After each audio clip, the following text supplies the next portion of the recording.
Welcome to the Gilded Pod. I am one of your hosts, Jason Reed. With me, as always, the second in command here at the Gilded Pod. Because let's be honest, I am the one that makes the real decisions around here, unless she tells me that's not the decision. It's Marissa Garza. Marissa, how are you? I'm doing well. Jason, how are you? I'm doing good. We're here in season 3, episode 1 of the Gilded Age. Now, for those that are new to us, or you may be hearing this in the Good Pod feed, and what Just the for heck is today. this? Yeah. Just for today. This is just the first episode. We're just bringing this first episode to you for the Gilded Age in this feed. If you're in the Gilded Pod feed, welcome. If you're new to us, we have covered the Gilded Age before, me and Marissa. We cover a lot of different TV shows, and we are back to cover this one again. We're doing it for ourselves this time. We're doing it on our own. We're here to cover this show that Marissa guilted me into watching almost 2 years ago at this point, and I was like, hey, there's a show. I know you don't watch it, but I need someone to cover it with me. So watch it and cover it with me. And I was like, oh my gosh, okay, fine. And then I watched it like, oh my God, the intrigue. The drama. The bodices, what did Aurora call it? The giwax? Gigums? The what? The things, Aurora was like, I put on my gigas. The gigas. This is my first time hearing that. So yeah, like I watched, I was like, oh my God, this is great. And then we found ourselves out in the wilderness. The Gilded Age is coming back. We're like, F it. Let's do it ourselves. We're just gonna do it. We are like in the Wild West. We're like pioneering this podcast land. You know, like we're not trying to do it like George Russell. We're not trying to kick anybody out. We're not trying to take over any land. We're not trying to lowball people for. We're not lowballing people for podcast land. We're just found our own. We got our own little unincorporated land. We're doing it ourselves. No one owns the land. We're putting stakes down. Okay, we're making our own little railroad here in unincorporated space. And I will say, it is quite a railroad, because you might be saying like, hey, how does this connect to the Good Pod? I'm sure that was a question you were asking yourself.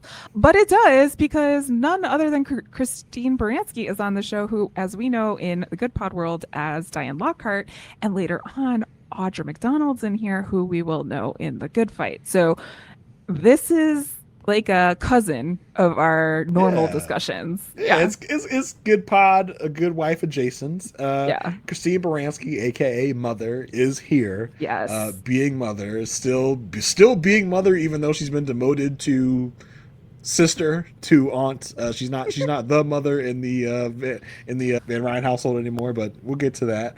So Marissa, thoughts about this show, first episode of season 3 overall. I'm glad it's here. It was quite a wait to get here, and I really love the theme song. I forgot how much I love the theme song, but I'm always like like I'm dancing while it's going. It's a bop. It's a bit of a bop. I think this they had a lot last season. Last season we had the whole opera war. We had a lot of stuff going on that kind of wrapped up, and so this season has to kind of set up some new stuff. And I think that's really what the objective of this episode was. We have a lot of different storylines going on. We're checking in with a lot of different people. We're dropping historical names everywhere we can, planting some seeds that hopefully will come to fruition in the coming episodes. But it wasn't like, oh my God, this is the greatest show on ever. You know, like it was like, okay, all right, we're warming up. We're just gonna start the warm up a bit. Yeah, it felt like we were starting an old car, right? The car has been in the garage for a minute. We were like, all right, let's get the engine cranked. Let's remind you of some of the top storylines. Let's get you back into the world of these characters. It's really what it felt like with this episode. Trying to get us back into the groove, back into reminding us who the main characters are, what their struggles are. And it seems like, last season was the opera war. That was the big theme of last season.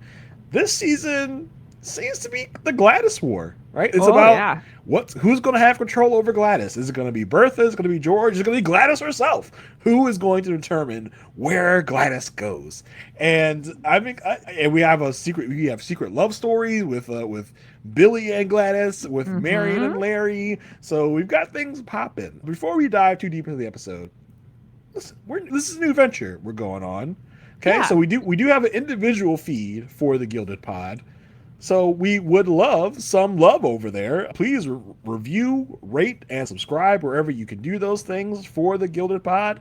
This is a new thing we've got going on here. We would love to get some reviews telling us how much you love the podcast. If you want to email us, give us some feedback. We're still going to keep the good pod feedback at gmail.com just because, this is only an 8-episode venture, right? It's not enough for us to make a new email, okay? We're just going to the good pod feedback at gmail.com. We can only do so much. We can only do so much. We don't want to put too much on our technical producer, Marissa. So we're going to email us the good pod feedback at gmail.com. If you have any questions, comments you want talked about on the podcast, that's where to leave those. Thank you so much for rating, reviewing, and subscribing as always. So Marissa, let's get into the nitty gritty here. We're going to tackle these storylines one at a time, right? We're not going to, I think they divide everything up enough where we can just talk about the individual storylines. Yeah, we're not going to do a play-by-play here. This is definitely just more of a let's talk about the episode kind of vibe. So we at first I was like, where are we when this episode started? Did I set the right show? What is happening? What is going on? Is this 1823 or whatever that the thing is? When did we get into the Wild West? I don't know. Yeah, George Russell is out there in Morenci, Arizona, looking for land for his railroad. He sees the future of connecting the coasts. It's going to be great for everyone. It's going to be great for freight. And if I can own the whole thing, gosh darn it, I'm going to make millions of dollars. And that's really what I want to do. So he goes out there and he tries to talk to the miners because Morenci. Little history note. P.S. By the way, if you don't know this about me, folks, I was a history major and I was going to be a history teacher. So you're going to get these little history moments throughout this coverage. But Morenci, Arizona was a company town and for a very, very long time run by miners. So it's very interesting that we're here. We're being placed in this historically correct context. And George Russell is there and Clay is there. Now these miners, they are coal miners, not little children. I just want to make sure. I'm getting straight. Miners, when you say not minors, minors. Because for some reason I think of that old show. What was that show where they reality show? They stuck with a bunch of little kids in a Wild West saloon town. No, I don't remember. You don't know that show? Oh my gosh! Hold on, wait a minute. People are going to be mad at me for not remembering this show. Little kid, they set them up in a frontier town and let them run Dude themselves. On Nickelodeon, but that wasn't Little Kids. Kid Nation, that's what it was called. It was in 2007. Nation. Yeah, they had these a group of little kids and just let them run a Wild West town by themselves. It was pretty controversial at the time. Yeah, I was this does not sound good. Yeah, it was crazy. In the show, the children try to create a functioning society in the town, including setting up a government system with minimal adult help and supervision. Kid Nation. Because when you tell me miners, I think miners in a Wild West town, I think Kid Nation. That's just me. I mean, I would be interested to go back and see if Kid Nation did a better job than where we're at right now. I'm going to buy props. They did. Kid Nation Rewatch Podcast. Write it down. After the Gilded Age is over, okay. That's what we're doing. Okay. Yep. I will watch it because you watch this. I will be in it. Oh boy. Yeah. So that's what I think of when you tell me a minor town in the Wild West. Minor, not minor. Oh, gotcha. Minor. Gotcha. And let me tell you, this show does a great job with set designing, set decoration in New York, right? Yeah. In the Wild West, when George steps off the carriage, the buggy, I'm like, ooh. This was legit, I think, a set that I've seen. I think it was recently on Hacks, for sure. And, I get it. They're we're not going to be there forever. Yeah.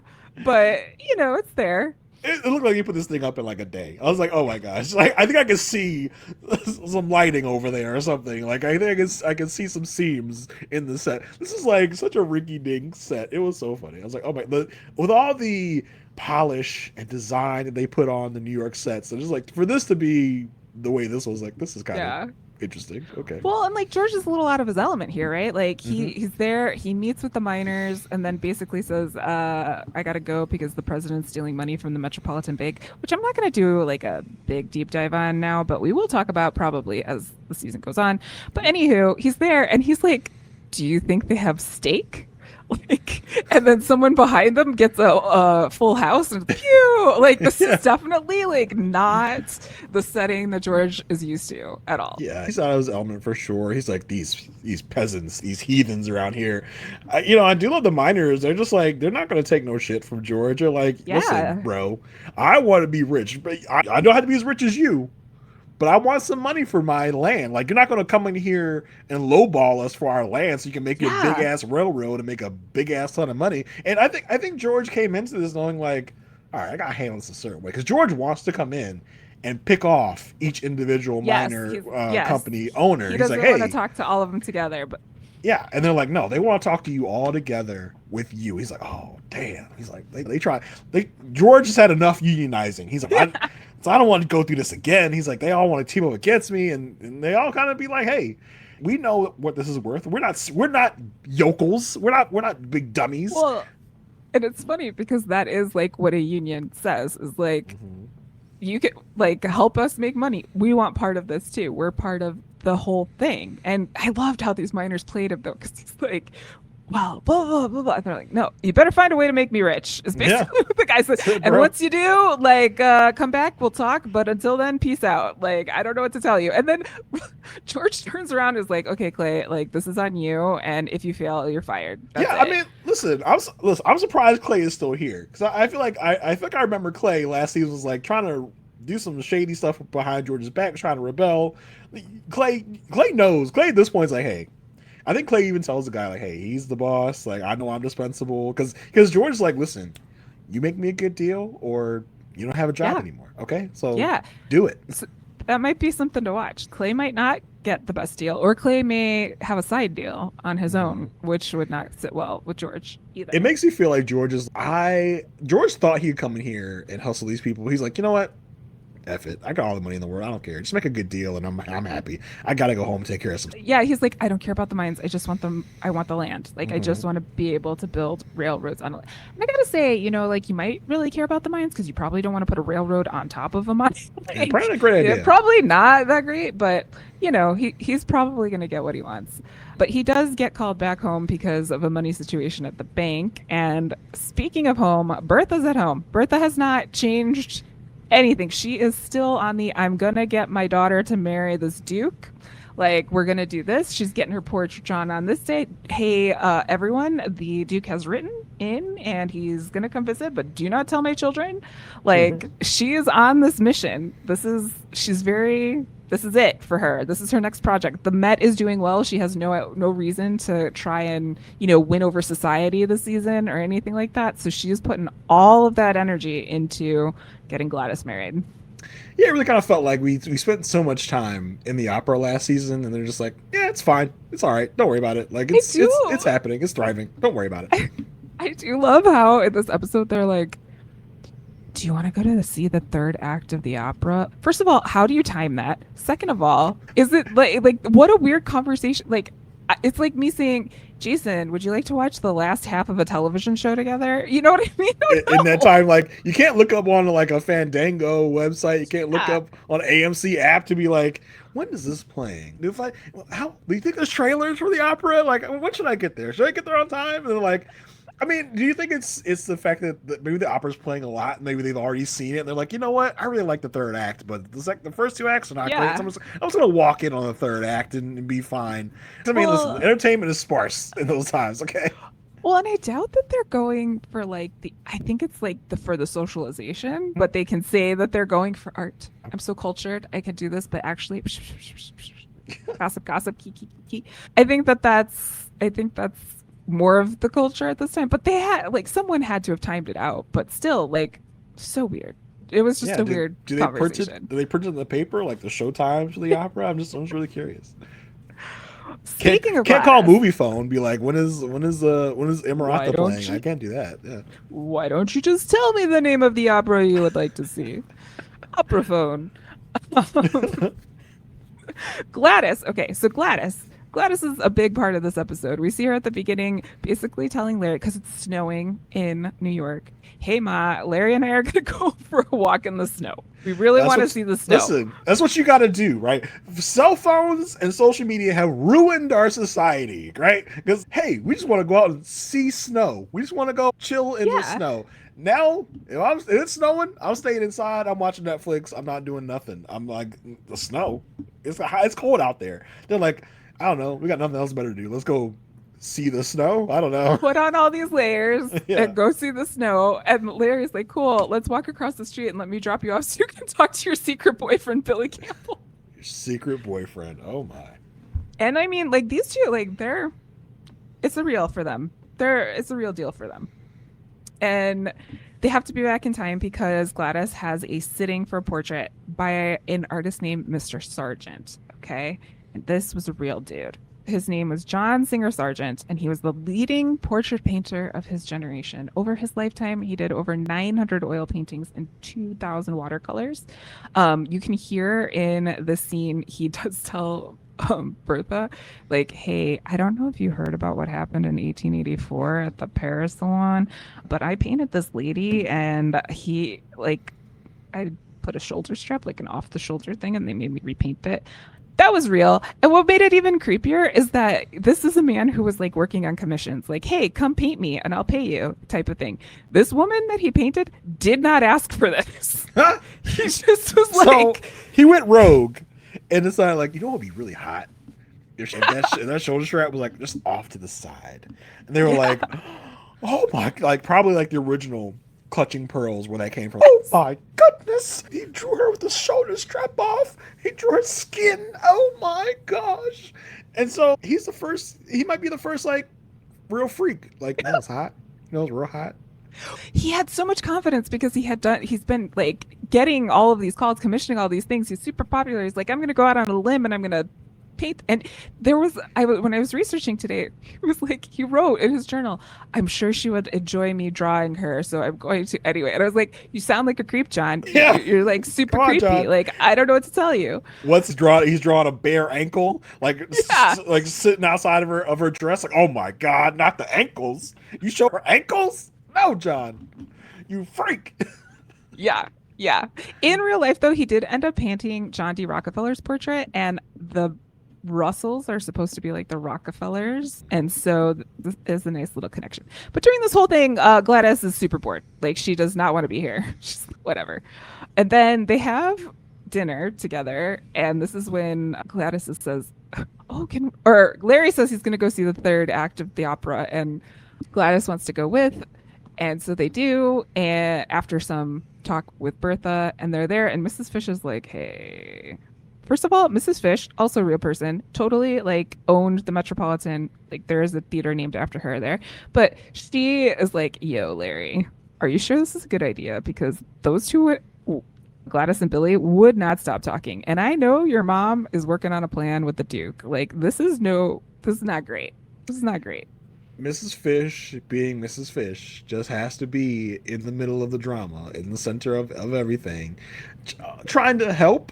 I guess Gladys and Billy kind of meet in secret, but also like she's doing it because she wants to be in the room where it happens. I mean, yes, like, I know about, like, when this all comes out, Miss Fish will be like, I knew about it the whole time. I helped make secret rendezvous. Yes, I was right in the middle of the action. Just me, like I do, Mrs. Fish. But she also knows that, like, if Bertha finds out, she's like, not, like, that's not good for her either. You know, so she's stuck in between this, like. Because she does have those matchmaking parties in Newport. For like, she does want the youth to have a good time and do all this stuff, and she's kind of in a weird place on this one. So after the opera, Larry's like, "Yo, Gladys, why don't you just go elope? Cut your losses. Go do this. Get out of here." You know, that Larry is such a good brother, right? Like, he is trying to help his sister out, while also trying to get her piece of the inheritance for himself, too. Like, hey, why don't you go elope with Billy? That way, mom and dad will hate you and write you out of the will, and I'll get all your money. Like I'm trying. I really want to spend part of this season like trying to cast Larry in bad lights whenever I can, because he's just a little too much of a goody two shoes. You know what I mean? Like I'm a pessimistic person, as you know, Marissa. So I want to find the villainy wherever I can in anyone. Larry seems just too good to be true. Like, I can't wait for the other shoe to drop. No. There is room for this, but not in the storyline. We'll talk about it. I think it's gonna happen. I think there's room for it, but just not here. Good old Bray. But Gladys is all like, "But what about you and Marian, huh? And he's like, "My situation's different. We can wait. You are a teenage girl. We cannot have this." Yes, that is what's going on there. Bertha ends up finding about this meeting at the Met during her Met meeting. Very meta happening, because like she's celebrating, we've got a book season, all of this stuff, and then Mrs. Campbell, Billy's mom, is like, "Hey, we might be celebrating something else soon. Isn't that great? Isn't that fantastic?" And she's like, "Wait, what? Say what? You and Billy? You think Billy and my daughter are going to be a thing? Nah, babe. Nah." She basically like dismisses Mrs. Campbell outright. She's like, huh, that's cute. Anyway, she's basically like just walks past like, okay, you talking nonsense. You talking crap right now. I'm not gonna even entertain it at the moment. Yeah, and this leads to like this little chat / blowout between Gladys and Bertha, because and the argument has always been, Bertha is like, "Listen, you got to have a good marriage because you gives you opportunity. Like women don't have opportunities to shape things, to have opinions, to do all this stuff. The only way you can do that is basically through a marriage by getting involved with a man. Unfortunately, that is your route." And Gladys is like, "But what about love, Mom? Love." And so this is the fight that has been going on since last season a little bit. Yeah, I mean, and it's from Bertha's own history that she wants this for Gladys, because Bertha she's coming at this from a place of love, like in her own way, right? Because Bertha and George, they had to come from the bottom, and now they're here, and she does not want that for Gladys. Gladys's wishes be damned. She's like, "No, you are not going to struggle like I did. You are going to marry into richness, so you don't have to like slum it like I did at any point." I realized like Gladys, she already has money, so it's like she's not really ever going to slum it, but I don't know. But she could, like, she doesn't own anything of her own. Like, she has access to money, but she doesn't own anything, and that's where it comes into. Yeah, so it's tough because as a parent, you want your child not to suffer. You want your child not to have to work. I don't want to say work hard, but it's just like you want the best life for your kids. And for in Bertha's mind, this is the way she's going to get the best life for Gladys. I like the discussion they were having, because at a certain point, Bertha says, a bad marriage is a prison. Mm-hmm. And Gladys is like, "Yeah, that's what I'm saying too. Because you're going to make me marry the freaking Duke guy. I'm not gonna like it. It's gonna be a bad marriage." And Bertha's like, no, that's not what I meant. Like, I meant bad marriages and like you'll marry a poor person and you'll have a bad marriage that way. It's like, no, like y'all want the same thing. You just come at it from way different perspectives.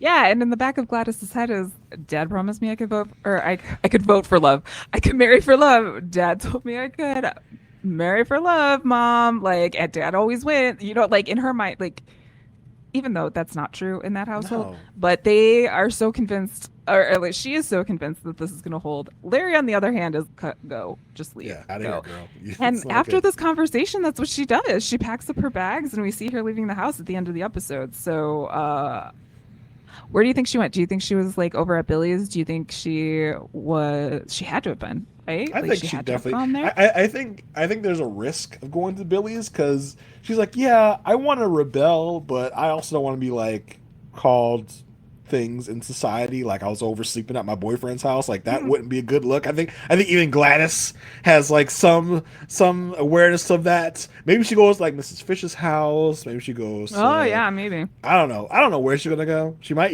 go to Billy's. I don't know.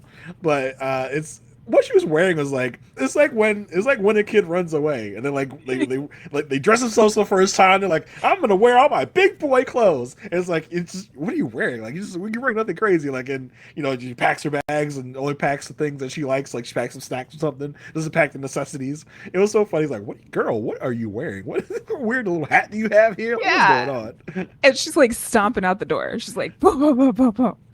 So we shall see where she ends up. I almost thought that George was gonna like intercept her. Like she's on her way out, and that's when George comes home. He's like, "What the That hell's could going still on happen. here?" He could be outside. He could be outside. Yeah, I mean, so listen, Gladys is fighting her own fight. She's out. She's doing it for herself. So we love that for Gladys. It's such an interesting. This is the war of the season, right? Like, which side's going to win? Is it going to be Bertha's side? Is it going to be George's side? And I think George was promising a lot when he was like, "Hey, I'll support you when it's time for you to find love." I don't think he knew what he was doing in that. Well, also, he's got split priorities right now, right? Like, he's like, I'm trying to do the railroad thing. I got to worry about my money at the bank. And okay, you want to marry for love? Like, I got other things to do. And I know he thinks he can win in this argument, but we all know who's coming out on top on this. Like, Bertha's going to win. And so it's going to be interesting to see how it all unfolds, but it's not going to be pretty. I think the real question is, because you got to think of the ending of this, right? There's got to be something that convinces Bertha to relent. I think the end of this finds Bertha relenting. Maybe she sees something really bad in the Duke. Maybe the Duke treats Gladys poorly, and he does it in front of Bertha, and Bertha's like, "Oh, like, this is not cool." Like, she has the goodness inside me, as little as it may be, that little part of me that has warmness in my heart, says it can't end with Gladys actually marrying the Duke. It's got to be, and Bertha has to see the error of her ways and finally relent on the Duke thing. And that is why I will continue to do all of the historical research for this show, because I don't want you to spoil yourself, because I don't know if that's how it'll end up. Oh, there's the Rockefellers. Precedence? Yeah. Yeah, like, don't go, if you don't want to spoil yourself, don't look it up, is what I'm saying. I won't. Oh, no. Now, I'm scared for Gladys now. Well, Gladys is in love, so is Larry. Larry, on escorting Gladys to go meet with Billy, spots Marian and cannot get over there fast enough. He's just like, "Oh my gosh, here you are, so great. Can we go public?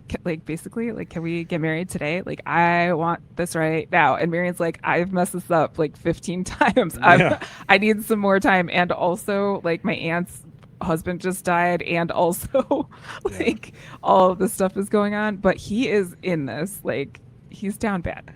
He really wants it. He wants it real bad. And it's like, Marian, rightfully so, is like, "Listen, a lot has happened with me in the last couple of years, right? Like, my first husband, dead. This other guy, he was like a scam artisty, scummy guy. Yep. Not good. The other guy, Dashel, he was Dashel. He was Dashel. His name was Dashel. Like, I remember seeing the last season on before this thing where he asked her to marry him, and she's like, "If that's what you want." Like, I was like, "Oh, like, that's never what you want. You never want to hear that. If that's what you want, I guess I'll marry you." Oh. But she's like, "Listen, I've been burnt so many times. I gotta let it rest a little bit before this all happens." I like how time has supposedly passed, but then it just seems like also time was just kind of frozen and unpaused in this moment. Because, like, when we talk about the Van Ryn household and the two heads of the downstairs meet, they're like, "Oh, you ever heard? Ada's in charge." And I was like, shouldn't that have happened months ago? Shouldn't have that gotten out a while ago? Like, it's been like a week, I think, in this universe, but it's been like 2 years in ours. So it's a little, but I mean, a little weird. Has it though? Like, it feels like, I don't know, it feels like at least a couple months have passed. I don't know. They didn't really give us a really good indication of how much time has passed. That's true. But time is, I know, I think they said it's been a couple months. I think Larry and Marian were like, "Hey," she was like, "Yeah, I just got out of this thing." He's like, "No, that was a couple months ago. Like, we're good now." She's like, "Nah, not yet." I don't know. But yeah, Marian is, I think, rightfully hesitant. She's like, "Listen, I don't want to be looked at as a trollop, because listen, in society now, you can go from relationship to relationship, no problem. Back then, it was like, you got married a year ago, you got to wait like a good 3 years before you start dating again. You got to be like, you gotta be sitting shivel on that divorce for a while. You gotta make it clean. You gotta make it a clean thing. So speaking of the Van Ryn household, I mean the Forte household. Excuse me. Get it right, Marissa. Get the right. Who's in charge? Yeah, there's a lot going on over there. Ada is like really enjoying her new power position. She is making decisions. She's telling Ada, like, if you don't like this, then too bad, so sad. And she's decided she wants to use her newfound fortune that she received from her husband when he passed away to support causes that she likes. This is how she thinks that she can keep his legacy alive. And so she wants to host a temperance meeting. Little sidebar on the temperance movement. It is basically, hey, don't drink. Like, no one should ever be drinking. It was started by the Native Americans because alcohol was something that was traded with them for deals, and obviously it did not do good things for their community.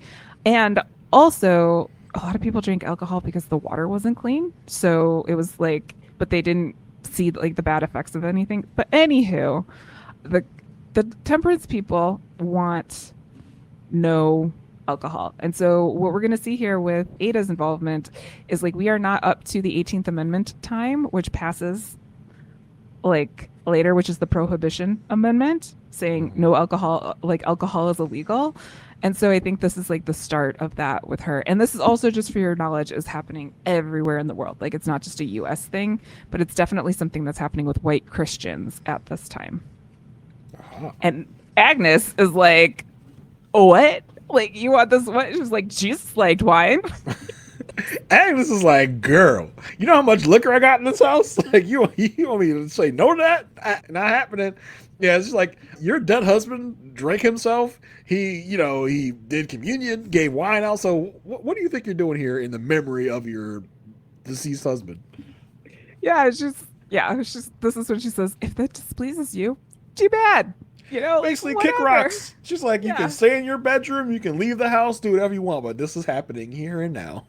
Yeah, and meantime, Agnes is like still thinking she's in charge of this entire thing, and the staff is getting like conflicting like orders or requests from them, and they're like, yo, Bannister, you gotta figure this out. Like, this is on you, bro. Like, this is not something that they're gonna figure out on their own. You have to get in there and say, like, I can only have one boss, because there's Ada wants to host all these parties and do all this stuff, and Agnes is like, no, don't use my silver for this, because I don't want those people using my silver. And Ada's like, whose silver? My silver?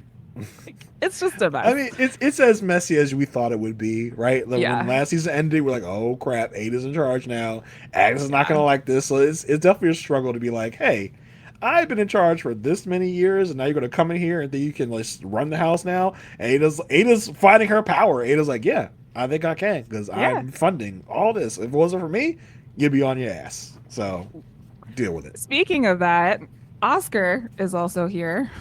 And he is Oscar. Super depressed. He's like, I guess I'll eat upstairs. I'm not even going to come down for dinner. And this gets, Ada, of course, she's super worried because she's always worried about everyone. And she says, hey, I got an idea. Why don't we have Larry over, and Oscar can be inspired by his was going to be brother-in-law. Like when he tried to marry Gladys. Yeah. I love when Larry and Gladys were speaking, and Larry comes in, he's like, yeah, I don't think Oscar cut out for work. And she's like, whew, glad dodged that bullet. It's like, yeah, you don't even know half of it, Gladys. Yeah. But Oscar is so freaking depressed. He's like, poor me. And there's nothing worse than your relatives bringing over somebody that is like, see, you could be like Larry. Yeah. Like, no. Like, there's nothing worse than being presented with someone that's like, hey, I know you're a bum. Why don't you go this person's example? Like, no, I don't want that. Like, you call me a bum and want me to learn from this guy? No, not cool. Yeah. And I mean, he's like, I can't go out. Nobody wants to talk to me. I have no money. He's just snap out of it, Oscar, sometime soon. But also, you are a white rich man, and you're gonna whine.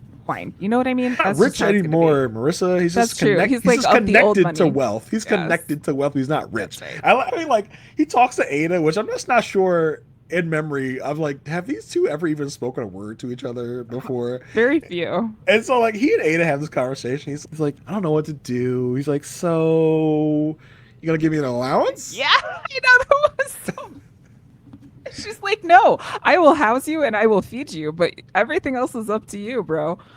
And he's like, "Oh, that's not what I wanted to hear." And like they have this conversation, and Larry's over for dinner. And he's like, "Yeah, your dad supports you, right?" And Larry's like, "Well, I mean, if I need it," he's like, "Yeah, good to know that family will support you when you need it." And Ada just rolls her eyes. She's like, "Oh my god, this fool!" As if this isn't your fault, Oscar. As if you did not the family fortune. Would I do anything for you at this point? Yeah, yeah. So let's talk about this dinner. So we've got Marian, Oscar, Ada, Agnes, and Larry at the table, and Marian is announcing that she has a new job. I think she gets a new job every season. Yeah, She's got a new job at the Female Normal Girls High School, which I don't like the word of normal, but maybe it means something. I like Agnes. She's like, it seems like something's lost in translation there because that just does not. It doesn't roll off the tongue. Female Normal Girls School. What does that mean? What do you have history on this? That is the one thing I did not look up. I was looking up everything else, but let me do it now. School. Like what makes them normal? Are they white? Is that what makes them normal? I mean, Normal Girls School. Institutions established in the 19th and earliest 20th century to train women as teachers. Ah, this makes sense. It's a teaching school, and she's a teacher. And this school in particular is aligned with the American Women's Suffrage Association. So that is obviously women's suffrage, but just to paint the picture of where we are. We've had the 14th Amendment, or 13th Amendment abolished slavery. 14th Amendment say that laws protect all men regardless of race. 15th Amendment said, okay, black men, you can vote. And now we're here in this space here where women do not have a right to vote. And there are organizations popping up left and right trying to get this to happen. The American Women's Suffrage Association and the National Women's Suffrage Association are two different things. Okay. The American one had men and women, and the national one was just women. But one thing they did have in common is they did not want to vote for black women. Oh, great. Fantastic. So there's that. But I do hope it does highlight a story of Frances Ellen Watkins Harper, because she was involved in the temperance movement and the suffrage movement, and she was just advocating for black voices to be in both of these movements. And she causes some drama in the suffrage movement because she sides with the 15th Amendment when it passes, because black people at least are getting some advancement, even if it's not black women. So I'm very interested to see, because Agnes says like this is a cause that's interesting to her, and she goes to Ada like, can't I have my causes? I mean, we just didn't know you had any because you just seem like a miserable bitch. Like we didn't know you had. You care about anybody. Yeah. These are two movements that white women in particular were very, very involved in at this time. So it'll be really interesting to see. Like, I'm sure there's going to be fights over, like, I'm having a meeting, you're having a meeting, like all of this kind of stuff. But it'll be interesting to see if they can come together. And also, I am interested to see if they put Peggy in a place of having black voices in both of these movements, because she's positioned to be in that space where both of these things are happening. So it should be interesting to see where that goes. Besides that, Agnes is like, couldn't you just, keep teaching watercolors to those nice rich girls? Is that not enough for you? And at this, like, Marian's like, ugh. And then we see Jason. There's hand holding under the table. Oh my god! Scandal. And Larry's trying to get some. Okay, I don't know where the Mary thing has progressed to, but Larry is just itching for some. If you know what I mean. Larry's like, I'll take what I can get. I'll take a handhold under the table, which in those times it's like, guys. Yeah. And I mean, listen, us in the Good Pod, on the Good Wife, we know about some hand holding. We know about some picky touching. We do. We know how intimate the hand holding and table foreplay situations happening. For sure. So Larry's this is so scandalous in this time. Larry's like, yeah, girl, I'm a rebel. I'm gonna touch your hand under the table. Like, not your leg, not anywhere else. We just gonna touch hands on the table, girl. Look at me. I'm a rebel without a cause. I'm a bad boy. I'm gonna touch your hand on the table. He is his father's son. Like, he's there. Yeah, so while he's there, Larry remembers and also is talking about the clock project with Jack/John, because he's referred to both in this episode. But some meetings are coming up and Larry's really excited and Jack's, oh, can I have some days off to do that? And he's like, actually, I'm just gonna, I'm gonna go by myself.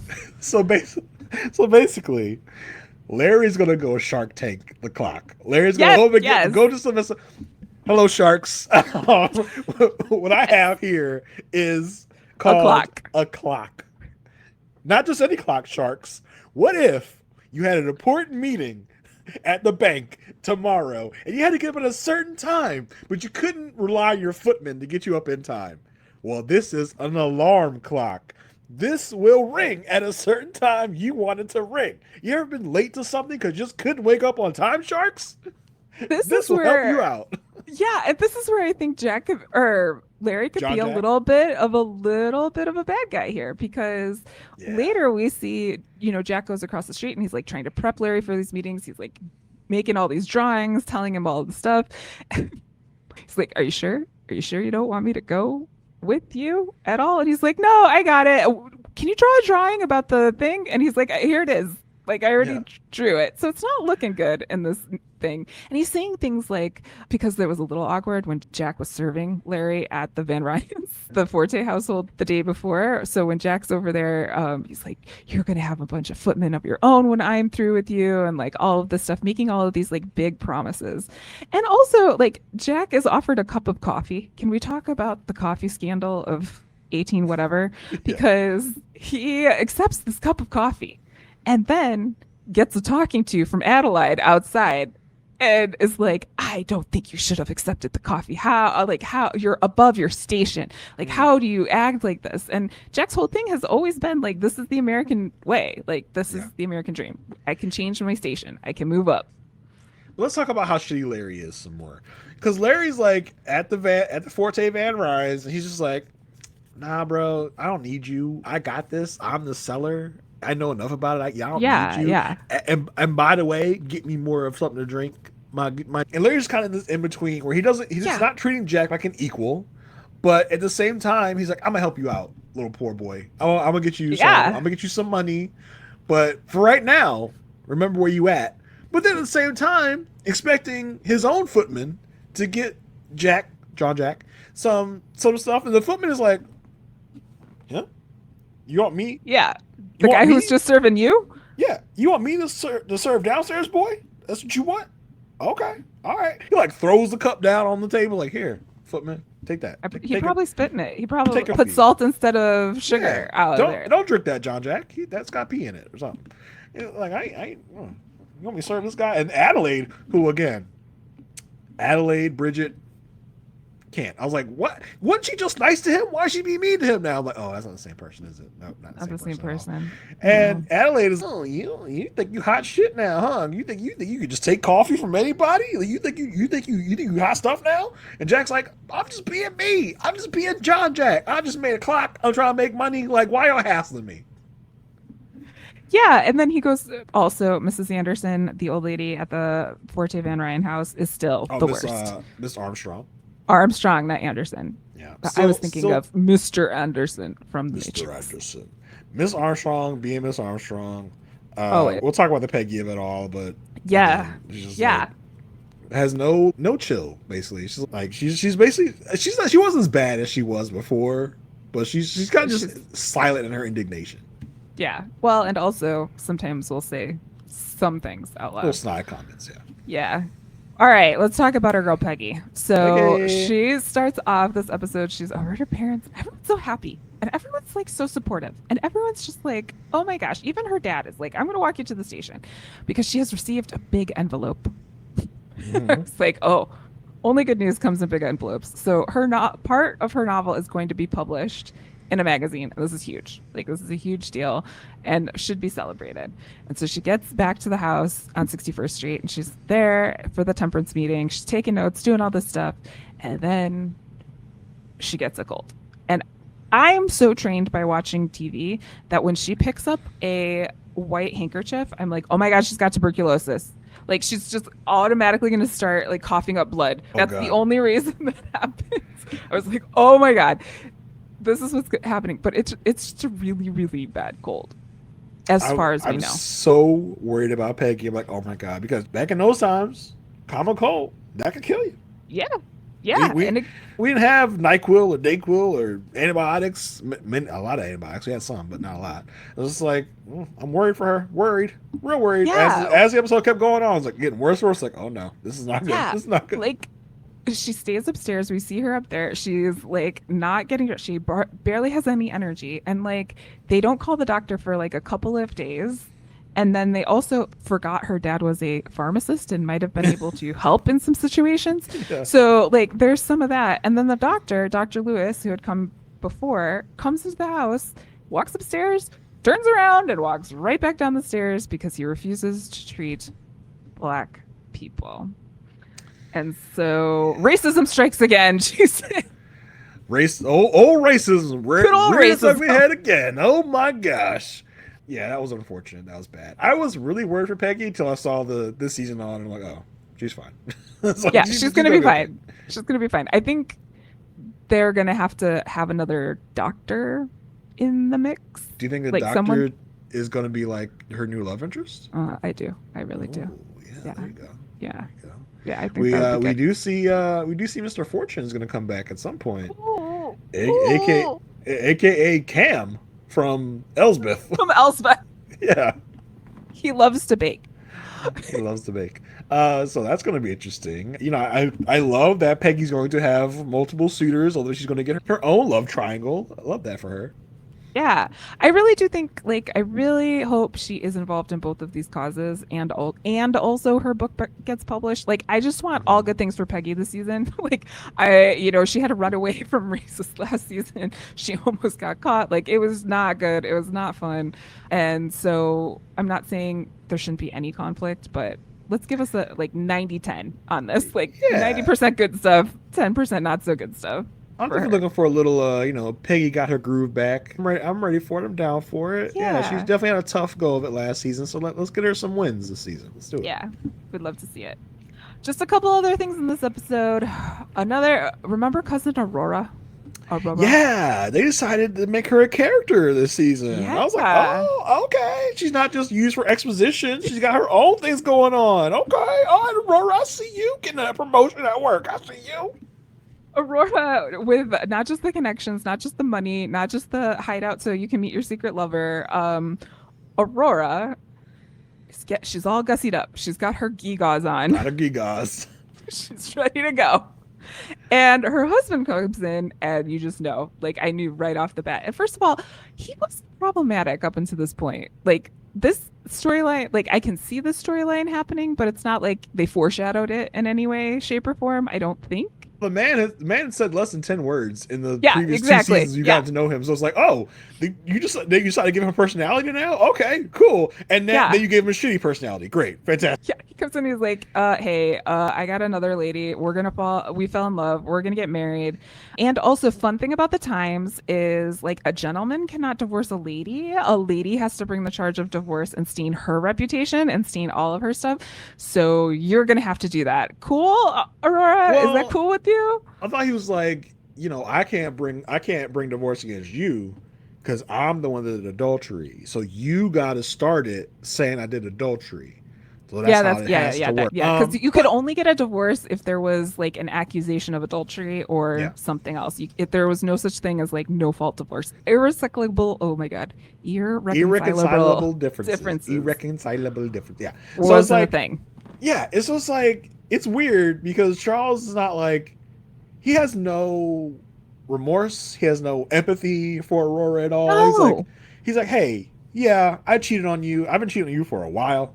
I'm about to imagine coming in and be like, hey, I'm about to marry this other lady. Like, I'm not even interested. Yeah. Yeah, I've been dating her. I get behind your back, but I'm now going to marry her. So I'm going to need to divorce you. It's like, whoa.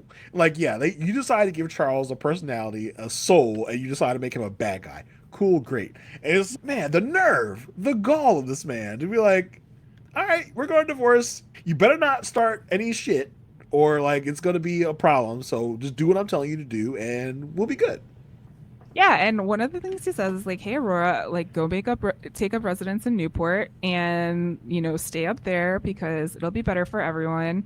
And so she goes over to talk to Agnes and Ada and Marian about this, and Marian, of course, is like, "Oh my God, this is so horrible!" Like, Poor Marian. Marian is from the future and just time traveled back into these times. She has no idea. She's like, "Oh my God, this is terrible, right, guys?" And they're like, "This kind of is what it is." they're like, "We'll obviously invite you to things at the house, right, Ada? Right, Agnes?" And they're like, "Well, about that." Agnes like, "Girl, you ain't gonna want to come because everybody gonna be talking shit behind your back, so you don't even want to show up here." Ada's just like, Ada, who you think would be like, "Oh no, dear, of course we'll have you over." Ada herself was like, "Yeah, I don't know about that. Like, Yeah, I don't run up around in my house. I don't know." that's a line she won't even cross. Mm-mm. But we did see a divorced woman one other time in the series. Remember? And she was shunned. She was shunned. Yeah. But she had a lot of money and she was rich. And that was a thing that happened. So it'll be interesting. I just don't be mean to Aurora. Aurora has done nothing but help these people with connections and money, and she offered to host the wedding and like all of this stuff. Like, she has been nothing but generous to these people, and in her time of need, they're like, "Peace out, bye."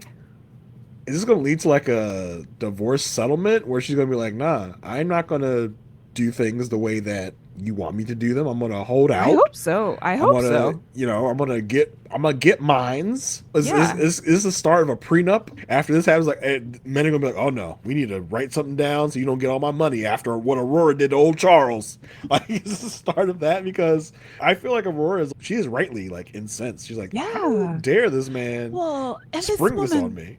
Loves this man. Like, she is like so happy to see him when he comes in the door before he ruins her entire world. And she says, like, when she's like, "Silly me for getting in my gewgaws and getting all dressed up, and because I thought we were gonna have a nice night at the opera." Like, so silly. And when you're coming in here saying our lives are basically over and you don't love me anymore. And he even, like, she asks, like, "I've been happy. Have you been happy?" And he's like, "Don't make me say something unkind." And I'm like, "Oh, Charles. Oh boy, man. He was terrible. That was a terrible breakup. That was a terrible, like, just ruining her life. Yeah. Off rip. Like, ooh, that was bad. Last thing to watch was just dropped in this episode. Again, lots of seeds, lots of building. But remember Chef Boyardee, Chef Borden, Chef Bordon. Chef Fake Boy RD when he was like pretending to be French in that first season. Yeah, and how he started going out with the head of the household over at the Russells, Mrs. Bruce, remember? And they went to go see the fireworks and everything. They came in from the snow together and very happy, so I'm guessing that's still a thing. But Mr. Church brought a note over to Chef Borden, and he is not too keen on receiving this. He's like, "It doesn't look like good news. It never is when I get this." And we know, like, he has had to change his identity and he's had to go through things. So I wonder what's going to catch up with him. But we've got Gladys we've got a lot going on. There's just a lot happening. There's a lot of storylines happening. And I'm glad, like, for once it's not Oscar. Oscar has been in the middle of all of this up until now. Like, I just hope he stays kind of in the background for now and lets the women have their time, unless they start talking about being gay in this time period, and then I'm for it. But if it's just going to be a white man whining that he doesn't have money, he can stand it. From the preview, we see his boo thing, John Adams, is back. He's back. So we'll see what comes of that. Yeah, I'm definitely interested. I think in the past we have been a little critical, been like, there's way too much going on. Like, the check-in when some storylines happens and they get ignored for a couple episodes. We gotta remember what happens. Seems like it might be happening again. There's a lot going on here, but I'm excited to see what comes. Like, thrust seems to be the Gladys stuff. That seems to be the main storyline of the season. I'm not sure I'm going to be super interested in George and all his business dealings. That part of it's going to be like, probably not. I'm interested to see where Larry and Marian go. Yeah, so I'm down to. I'm actually really interested to see where the Jack storyline goes. I'm down to see like a prosperous Jack going on. I would love that. I would love him to be like, "Bye, guys. I can buy a house now." Yeah, I'm Audi 5000. But yeah, I'm excited to cover the season with you for sure. We have Sure. 8 episodes happening. We're looking at possibly getting some guests to come on the podcast to talk with us. So we'll see where this journey takes us. Marissa, do you want to tell the good Yeah. people where they can find you and what you're up to? All your good stuff. Remember, there are new people here, so Yes. give them all your stuff. Okay. Well, hello, new people. Welcome to the Gilded Pod. I can also be on the Good Pod with Jason, where we're talking about similar conversations about similar actors in similar situations, but a different time period. So we covered the Elsbeth and the A Good Wife over there for now, making our way to the good fight, slowly but surely. And you can find What's Up With Me online at itsmemarissag.com. I have a newsletter about about systems and how AI can help you with those systems or not help you with those systems. I'm not trying to push anything. I'm just having a conversation. And then you can also see me on Instagram and Blue Sky at different places. I have links all the way there. Also, you can find me sometimes over on the Whirlwind podcasts. Right now, I am involved with Previous Little Liars, which is a a first watch of Pretty Little Liars, where I just watched the previously ons. So I don't really know anything else that's going on except for the minute and a half before the shows that go on. So there's that.